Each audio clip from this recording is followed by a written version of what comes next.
अस्सलाम वालेकुम स्टूडेंट्स हम 9th क्लास फिजिक्स का चैप्टर 1 रीड कर रहे हैं और आज का हमारा टॉपिक है screw gauge. Students, screw gauge क्या होता है? A screw gauge is an instrument that is used to measure small lengths with accuracy greater than a vernier caliper. Screw gauge एक ऐसा आला है जो कि पैमाइश करने के लिए इस्तेमाल होता है। Very small length with accuracy greater than a vernier caliper. इसका मतलब ये है स्टूडेंट्स के इससे पहले हमने एक्यूरेसी देखी थी वर्नियर कैलिपर की, और वर्नियर कैलिपर की हेल्प से हमने लेंथ्स को मेजर किया था, डाया को मेजर किया था।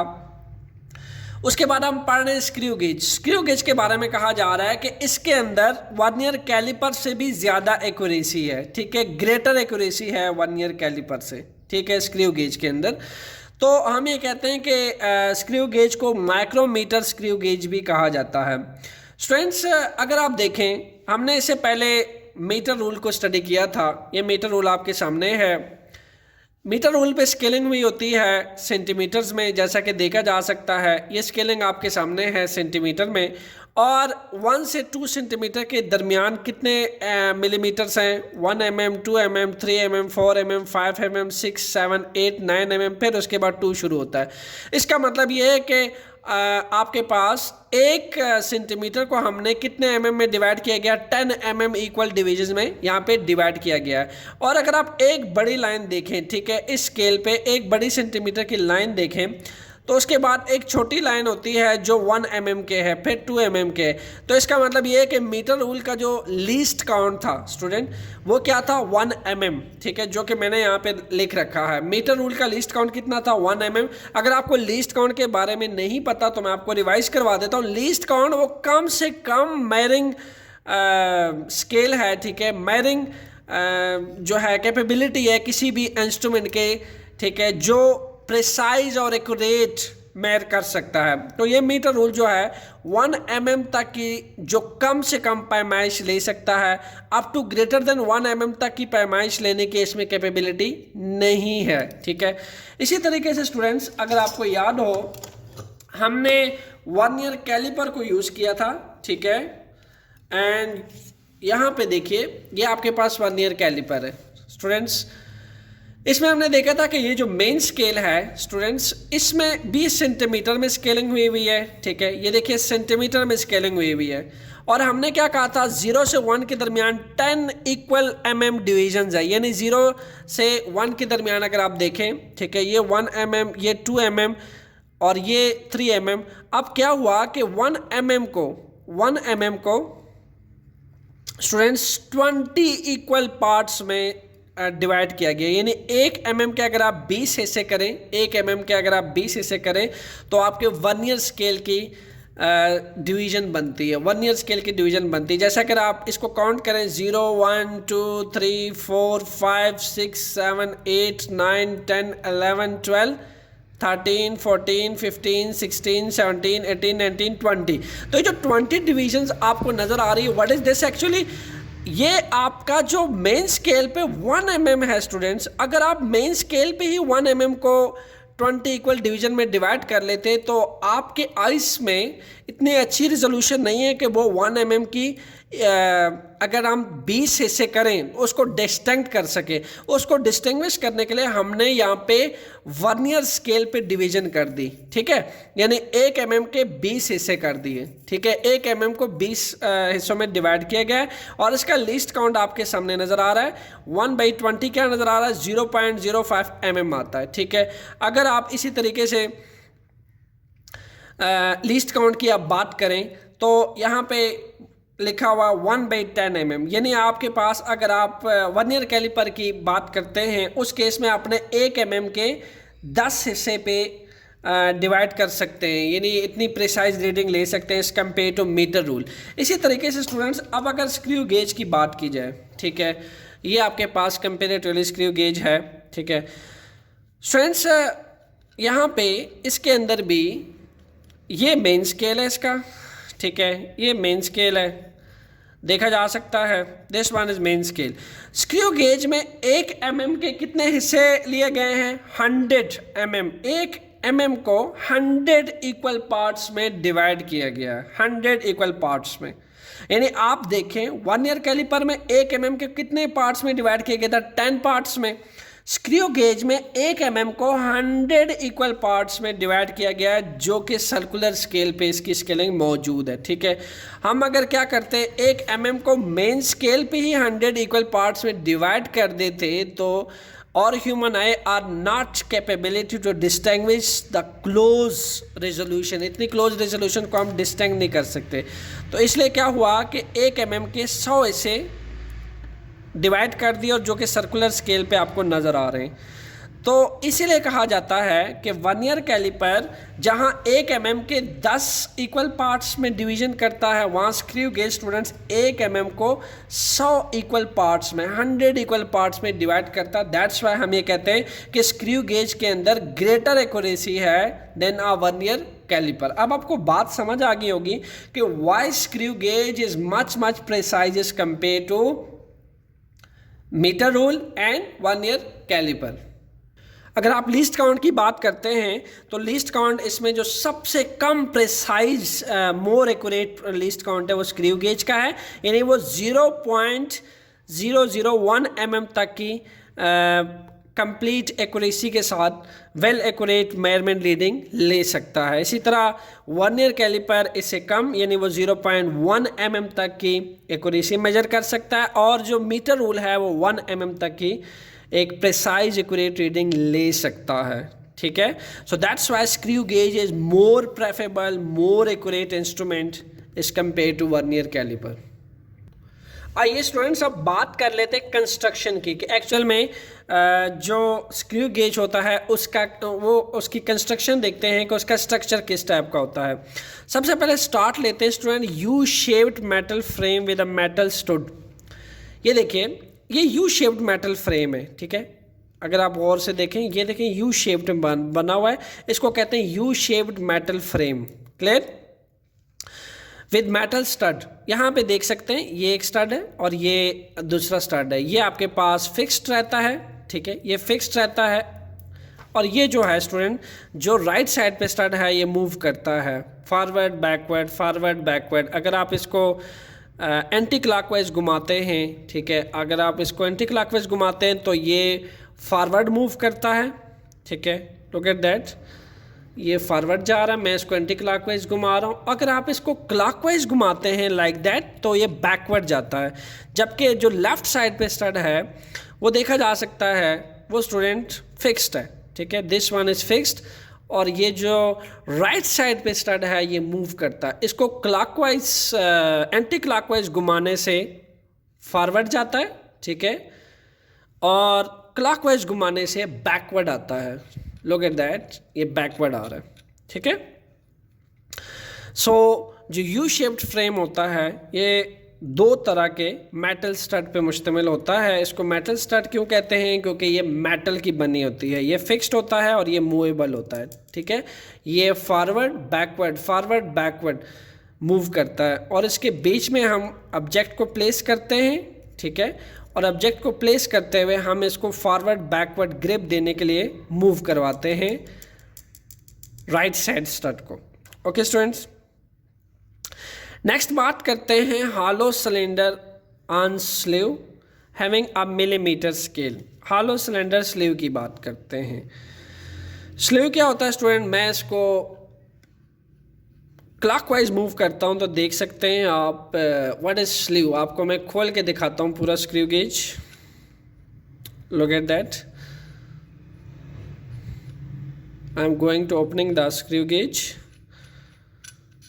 यस, ये देखिए ये इसके 2 हिस्से हैं स्टूडेंट। लिखा हुआ hollow cylinder act is a nut. और से देखिए इसको, जैसे नट होता है बिल्कुल ऐसे ही नट की तरह, और ये अंदर से बिल्कुल खाली है, ठीक है।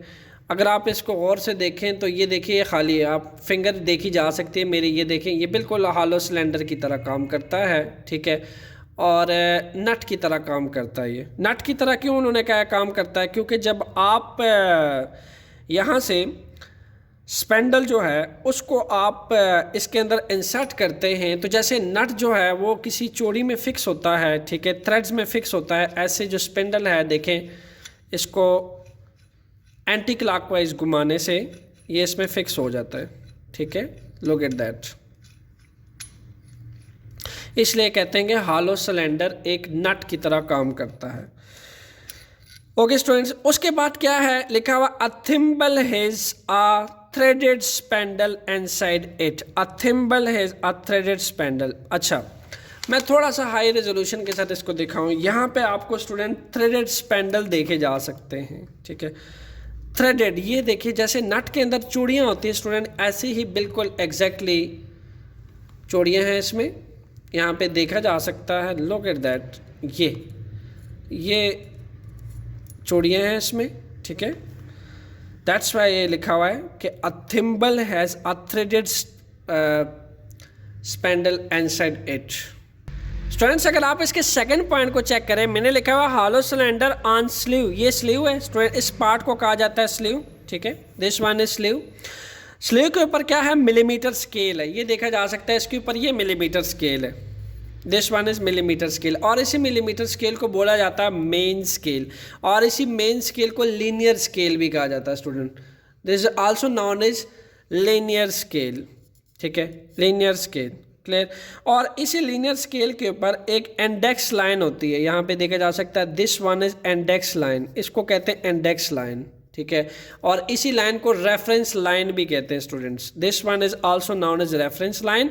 और इस स्केल को बोला जाता है लीनियर स्केल, या फिर इसको आप मेन स्केल भी कह सकते हैं, और इसको मिलीमीटर स्केल कहा जाता है क्योंकि इसमें जो स्केलिंग हुई हुई है वो मिलीमीटर में हुई हुई है स्टूडेंट्स, 0, 1, 2, 3, 4, 5 mm, 6 mm। तो आप देख सकते हैं मेरे पास जो स्क्रू गेज है इसमें 0 mm से लेके 25 mm तक की स्केलिंग हुई हुई है, ठीक है, 0 से 25 mm के। इसीलिए अगर मैं आपको इसका बैक साइड दिखाऊं तो यहाँ पे लिखा हुआ है 0 से 25 mm तक की स्केलिंग इसके स्लीव्स पे मौजूद है, यानी इस पे जो मेन स्केल है, लीनियर स्केल है, इस पे 0 से 25 तक की एक एक्यूरेट रीडिंग या स्केलिंग हुई हुई है।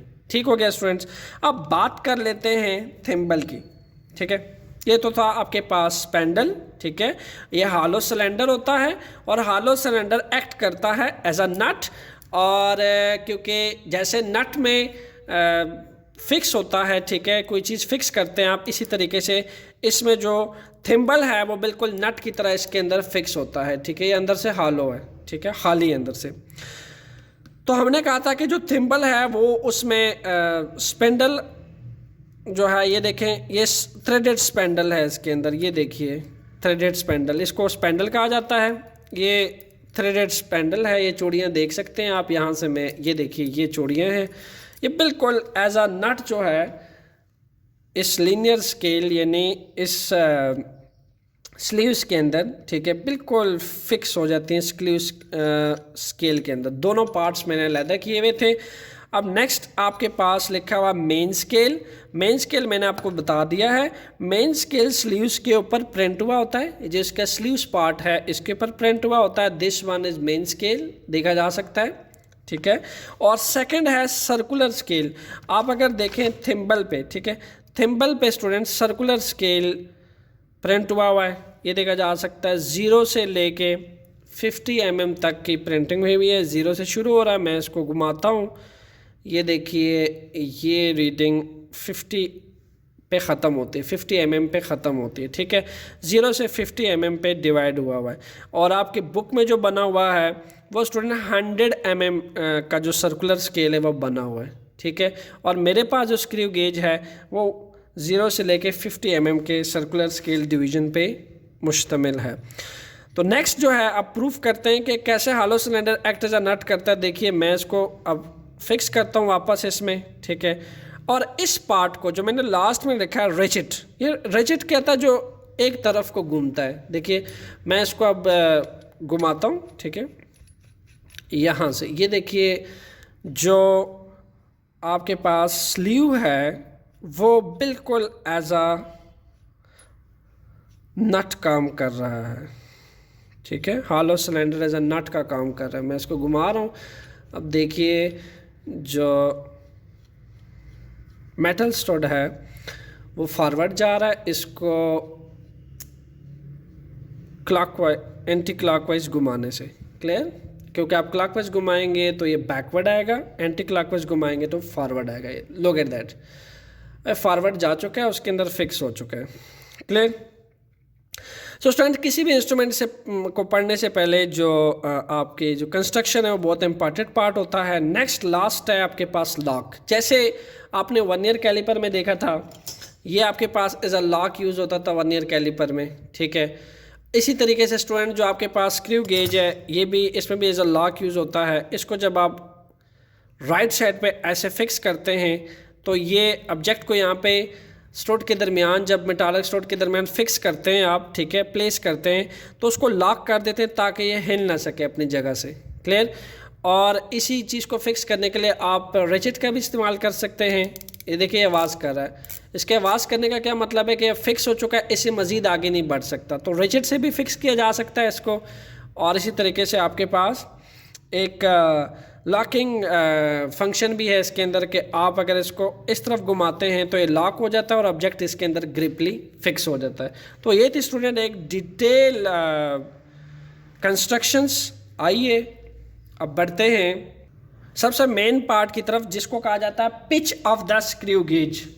Pitch of the screw gauge students, pitch of the screw gauge, the pitch of a screw is the distance moved along its axis by the screw in one complete rotation of its head। यानी आपके पास pitch of screw क्या होता है कि अगर हम pitch of the screw gauge को समझने के लिए स्टूडेंट सबसे पहले हमें वन कंप्लीट रोटेशन को समझना पड़ेगा। ठीक है। वन कंप्लीट रोटेशन क्या होता है? देखो यहाँ पे आपके पास सर्कुलर स्केल जो है, ठीक है, सर्कुलर स्केल का ज़ीरो जो है बिल्कुल जो मेन स्केल का इंडेक्स लाइन है उसके साथ कंसाइड करना चाहिए। ठीक है। यहाँ पे जैसे देखा जा सकता है कि जो सर्कुलर स्केल है उसका जो ज़ीरो है वो आपके मेन स्केल या लीनियर स्केल की जो इंडेक्स लाइन है, इसको रेफरेंस लाइन भी कहते हैं, रेफरेंस लाइन के साथ या इंडेक्स लाइन के साथ बिल्कुल सिंक करना चाहिए। ठीक है। अब बात करते हैं वन कंप्लीट रोटेशन की। वन कंप्लीट रोटेशन का क्या मतलब है? वन कंप्लीट रोटेशन का मतलब ये है कि ये जो आपको सर्कुलर स्केल का ज़ीरो आता है, मैं इसको गोल चक्कर काटूं, ठीक है, इसको मैं डिस्टेंस कवर कराऊं किसके अकॉर्डिंग? Along its axis. किस एक्सिस पे? मेन स्केल के एक्सिस पे, लीनियर स्केल के एक्सिस पे। लीनियर स्केल के एक्सिस पे एक पूरा चक्कर काटूं। पूरा चक्कर क्या होगा? अब देखिए ये ज़ीरो से स्टार्ट हो रहा है, मैं इसको पूरा कंप्लीट रिवोल्यूशंस करवाऊँ। ठीक है। कंप्लीट रोटेशन क्या होता है? ज़ीरो से स्टार्ट हो रहा है, इसको मैं घुमा रहा हूँ, वापस जब ये ज़ीरो पे आ जाएगा, this is known as one complete rotation. So ये आ चुका है, ठीक है, वापस ज़ीरो पे आ चुका है, this is known as one complete rotation. तो वो क्या कह रहा है? कह रहा है कि जो डिस्टेंस है आप सर्कुलर स्केल को अगर मेन स्केल पे डिस्प्लेस करवाएं, एक कंप्लीट गोल चक्कर दें, ठीक है, कंप्लीट रोटेशन करवाएं, तो वो स्क्रू गेज का क्या कहलाएगा? पिच कहलाएगा। This is known as pitch of the screw gauge. दोबारा रिपीट कराता हूँ, अगर आप एक गोल चक्कर कटवाएं, जैसे मैंने इसको फिक्स किया हुआ था स्टूडेंट्स, ये देखिए मैंने इसको फिक्स किया हुआ था, अगर मैं इसको अब कंप्लीट रोटेट करवाता हूँ, वापस ज़ीरो आना चाहिए, यहाँ से मैं इसको क्लॉकवाइज घुमा रहा हूँ, घुमाते जाना है जब तक वापस ज़ीरो रेफरेंस लाइन के सामने नहीं आ जाता। ठीक है। सो ये आपके पास क्या होगा? ये आपके पास है pitch of the screw gauge. ठीक है। One complete rotation along its axis, और ये वन कंप्लीट रोटेशन किसके ऊपर? मेन स्केल के ऊपर डिस्प्लेस करवाना है। ठीक है। This is known as pitch of the screw gauge. Students, इसका pitch of screw gauge find करने से पहले मैं आपको ये बात क्लियर कर दूं कि 0 से 5 के दरमियान ये जो इंडेक्स लाइन या रेफरेंस लाइन पे ऊपर वाली जो छोटी लाइन है 1 mm के बराबर है, और दूसरी जो है वो 2 mm, 3 mm, 4 mm, 5 mm। अब इसके नीचे जो छोटी छोटी लाइनें आपको नज़र आ रही है, व्हाट इज़ दैट एक्चुअली, इसको आपने समझना है स्टूडेंट्स। 1 mm से 2 mm के दरमियान, बिल्कुल ये देख सकते हैं, ये जो इसके नीचे लाइन आ रही है 1 mm से 2 mm के दरमियान आ रही है, ठीक है, इसके दरमियान आ रही है। तो एक्चुअल में जो दरमियानी लाइन है वो किसके बराबर है, 0.5। इसी तरीके से 1 और 2 mm के दरमियान भी ये नीचे लाइन आ रही है, ये बराबर होगी 1.5। 2 और 3 के दरमियान भी लाइन आ रही होगी स्टूडेंट्स, ये बराबर होगी 2.5। 3 और 4 के दरमियान लाइन आ रही होगी, ये बराबर होगी किसके, 3.5। ये नहीं, हम ये कह सकते हैं कि आपके पास जो मेन स्केल है, ठीक है, उसमें जो 1 2 3 4 5, अब इसके दरमियान भी स्टूडेंट लाइन है, ठीक है, 1 2 3 4 5।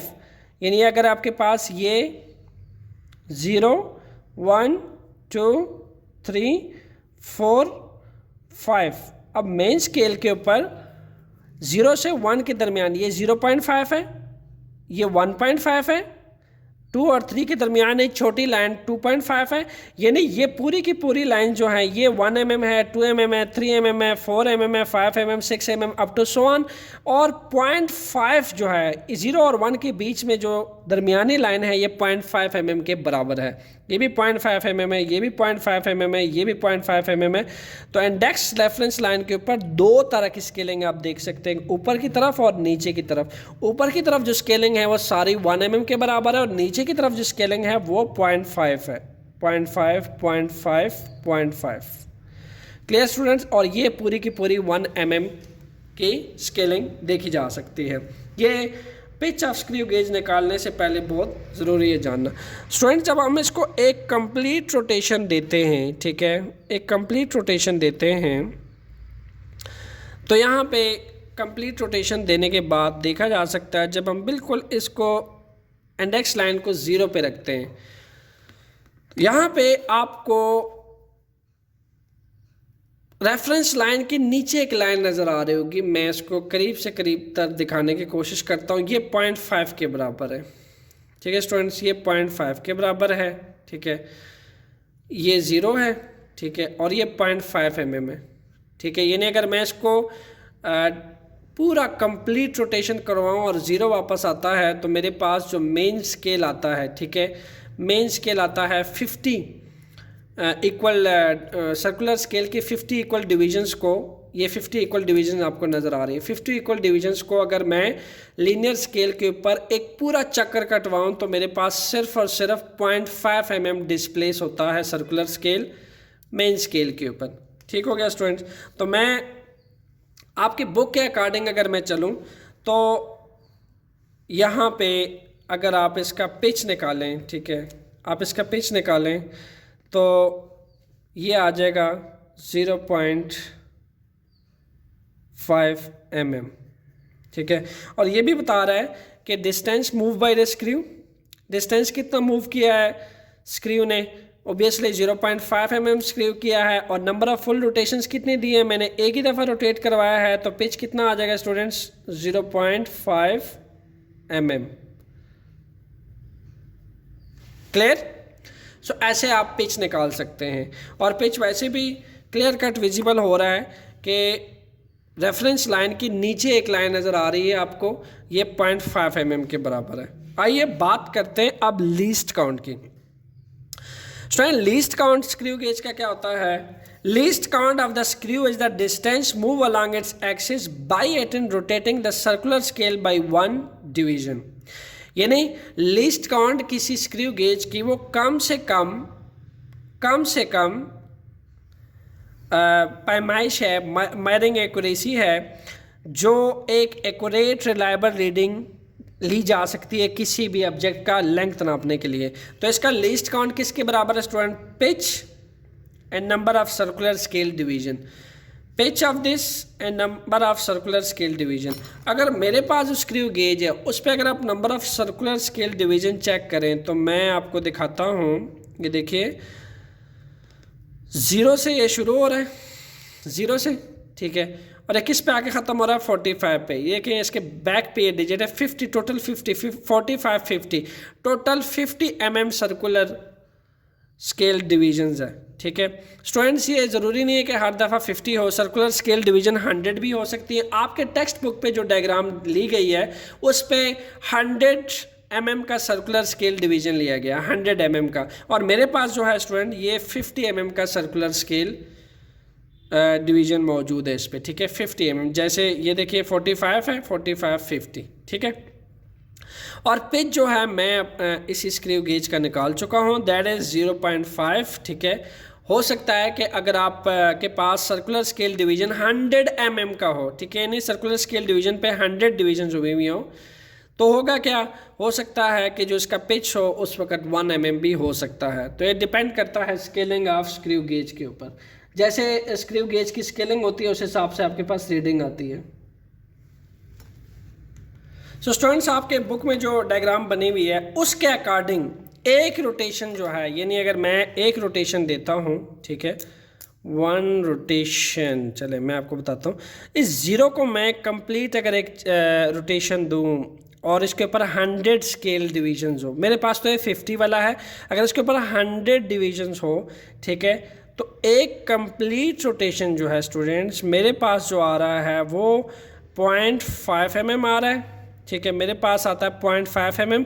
तो 100 स्केल डिवीजन का जो सर्कुलर स्केल है वो जब मेन स्केल के ऊपर आप एक रोटेशन दोगे तो वो किसके बराबर आएगा, 1 mm के इक्वल आएगा। ओके स्टूडेंट्स, चूंकि आप 100 इक्वल पार्ट्स को रोटेट करवाते हो, ठीक है, इस सर्कुलर स्केल के ऊपर 100 इक्वल पार्ट्स में स्केलिंग हुई होती है, उसको आप लीनियर स्केल, ठीक है, या मेन स्केल के ऊपर डिस्टेंस कवर कराते हैं और वो किसके बराबर होता है 1 mm। तो 1 पार्ट किसके बराबर होगा, ऑब्वियसली स्टूडेंट 1 mm बाई 100। इसका जो एक पार्ट है, ठीक है, इस मेन स्केल का जो एक पार्ट है, ठीक है, वो इस सर्कुलर स्केल के 100 पार्ट के बराबर होगा, इस सर्कुलर स्केल के 100 पार्ट के बराबर होगा। ये है इसका फिजिकल मीनिंग जो कि आपके पास आ चुका है। इसका लीस्ट काउंट 1/100 किसके बराबर आ जाएगा, obviously students answer will equal to 0.01 mm। आइए आप निकालते हैं जो मेरे पास स्क्रू गेज है इसका भी लीस्ट काउंट निकालते हैं। इसके अकॉर्डिंग जो हमने एक रोटेशन की है, 1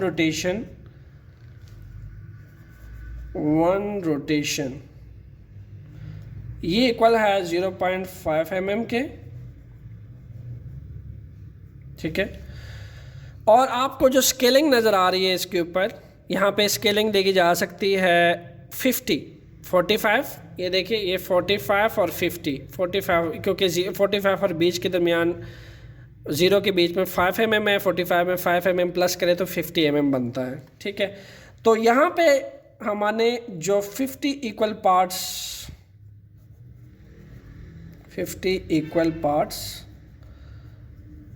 that is equal to 0.5 mm। सवाल ये पैदा होता है स्टूडेंट्स के 1 पार्ट किसके बराबर होगा, 1 part obviously 0.5 mm by 50 mm। So again answer will 0.01 mm। 0.01 mm answer क्यों आया, क्योंकि ये लीस्ट काउंट है किसका, स्क्रू गेज का। स्क्रू गेज जो कम से कम पैमाइश ले सकता है वो 1 मिलीमीटर की भी, इस 1 मिलीमीटर की भी अगर आप 100 हिस्से करें तो वो उसका लीस्ट काउंट बनता है, वो कम से कम इतनी पैमाइश ले सकता है।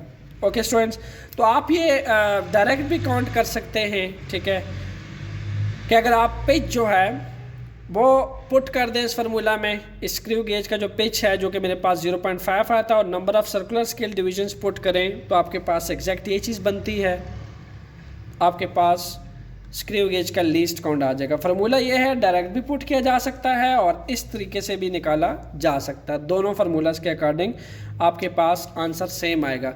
फॉर एग्जांपल जो मेरे पास स्क्रू गेज है, मैं इस फार्मूला के अकॉर्डिंग आपको लीस्ट काउंट फाइंड करके दिखाता हूँ, ठीक है। पिच हमने निकाला कि जो सर्कुलर स्केल है वो सिर्फ और सिर्फ एक कंप्लीट रोटेशन करने पे 0.5 mm, ठीक है, 0.5 mm डिस्प्लेस हुआ था, ठीक है, ये 0.5 mm, ये जो नीचे लाइन है ये विजिबल आ रही होगी आपको, ये 0.5 mm डिस्प्लेस हुआ था। तो इसकी जो पिच थी दैट इज़ 0.5 और मेरे पास जो स्क्रू गेज है इसकी जो डिविजन्स है इसके ऊपर दैट इज़ 50 और आपके पास लीस्ट काउंट आ जाएगा 0.01 mm। सो स्टूडेंट्स अब बात कर लेते हैं ज़ीरो एरर की। होता क्या है कि आपके पास अगर तो जो सर्कुलर स्केल है, ठीक है, उसको आप क्लॉकवाइज घुमाएं, ठीक है, अगर सर्कुलर स्केल का ज़ीरो, ठीक है, सर्कुलर स्केल का ज़ीरो मेन स्केल की ज़ीरो के साथ कंप्लीटली सिंक करे, जैसा कि देखा जा सकता है यहाँ पे सिंक कर रहा है इसके साथ, सर्कुलर स्केल का ज़ीरो मेन स्केल के ज़ीरो के साथ कंप्लीटली सिंक करे तो उसमें कोई ज़ीरो एरर नहीं होता, ठीक है। स्टूडेंट्स आप अगर किसी स्क्रू गेज से मेजरमेंट ले रहे हैं तो ज़ीरो करेक्शंस को रिमूव करना बहुत ज़रूरी है, ठीक है। अगर उसके अंदर पॉजिटिव ज़ीरो एरर है या नेगेटिव ज़ीरो एरर है, जो कि ज़ीरो एरर की टैप्स हैं, किसी भी मैंने कैलिपर हो या स्क्रू गेज हो, उसमें दो तरह के एरर हो सकते हैं, या उसमें पॉजिटिव एरर हो सकता है या नेगेटिव एरर हो सकता है। इसी तरीके से स्क्रू गेज में भी दो एरर पाए जा सकते हैं, पॉजिटिव एरर और नेगेटिव एरर। अगर उसमें एरर नहीं होगा तो फिर सर्कुलर स्केल का ज़ीरो आपके लीनियर स्केल के ज़ीरो के साथ कंप्लीटली सिंक करना चाहिए। अगर सिंक नहीं करेगा तो उसमें एरर होगा, अगर सिंक करेगा, ठीक है, ठीक है, अगर सिंक करेगा तो फिर उसमें किसी किस्म का एरर नहीं होगा। अगर नहीं करेगा तो उसमें लाजमी या तो ये जो मेन सर्कुलर स्केल का ज़ीरो है वो मेन स्केल के ज़ीरो से अबव लाई कर सकता है या फिर बिलो लाई कर सकता है। इन दैट केस उसमें किसी टाइप का एरर होगा, आइदर इट्स पॉजिटिव और नेगेटिव, उस पर भी डिटेल से बात करते हैं। सो मैंने कहा लिखा है zero of the circular scale does not कंसाइड with a base line it initial condition. जैसा कि ये इनिशियल कंडीशन है कि अगर आप बिल्कुल दोनों ही स्ट्रोक को, मेटालिक स्ट्रोक को जो है राइट लेफ्ट को दोनों को फिक्स करें और इसके बीच में कोई फासला नहीं होना चाहिए जीरो करेक्शन फाइंड करने के लिए, ठीक है, इनिशियल कंडीशन के ऊपर, तो then it is said there is a zero error and mark. अगर इनिशियल कंडीशन के ऊपर जो सर्कुलर स्केल का जीरो है मेन स्केल के जीरो के साथ कंसाइड नहीं करता, it means there is a zero error, उसके अंदर जीरो एरर मौजूद है। अब बात कर लेते हैं स्टूडेंट पॉजिटिव जीरो एरर की। पॉजिटिव जीरो एरर क्या होता है? If zero of the circular scale remain below the base line is known as positive zero error. अब बेस लाइन कौन सी है? ऑब्वियसली स्टूडेंट वही रेफरेंस लाइन की बात हो रही है, इसकी बात हो रही है, ठीक है। This is known as base line, this is known as reference line भी कहते हैं। आपकी टेक्स्ट बुक में इसको इंडेक्स लाइन भी कहा गया है, इसको आप बेस लाइन भी कह सकते हैं, जो मेन स्केल के ऊपर प्रिंट भी होती है, ठीक है student. This is known as base line, this one is base line. Clear? कहता है कि अगर तो आप दोनों ही स्ट्रोक को कंप्लीटली फिक्स्ड करें, ठीक है, चूंकि मेरे पास जो स्क्रू गेज है इसमें किसी टाइप का एरर नहीं है, मैं आपको दिखाने के लिए कह देता हूँ।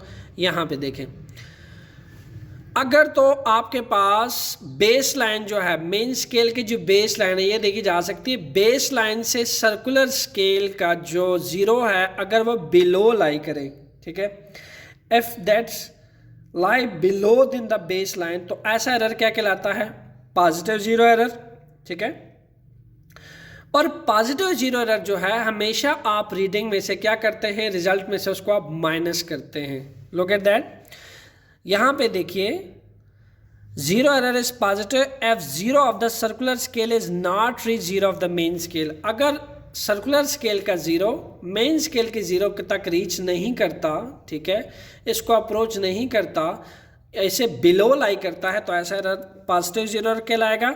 जैसे यहाँ पे देखा जा सकता है ये 5, 10, 15 इतना जो है आपके पास नीचे लाई कर रहा है, आपके जो सर्कुलर स्केल का ज़ीरो है, ठीक है, यानी इतना नीचे लाई कर रहा है कि जो 20 है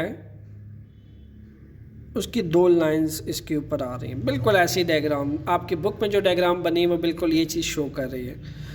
ये देखिए इतना ज़ीरो डाउन किया हुआ है, 0, 5, 10, 15, फिर उसके बाद 20, फिर आपके पास ये 20 ऊपर है और यहाँ पे 18 तक शो हो रहा है, 15, 16, 17, 18 mm का पॉजिटिव ज़ीरो एरर इस डायग्राम के अकॉर्डिंग 5, 10, 15, 16, 17, 18 यहाँ पे इतना बिलो जो है बेस लाइन से ये लाई कर रहा है।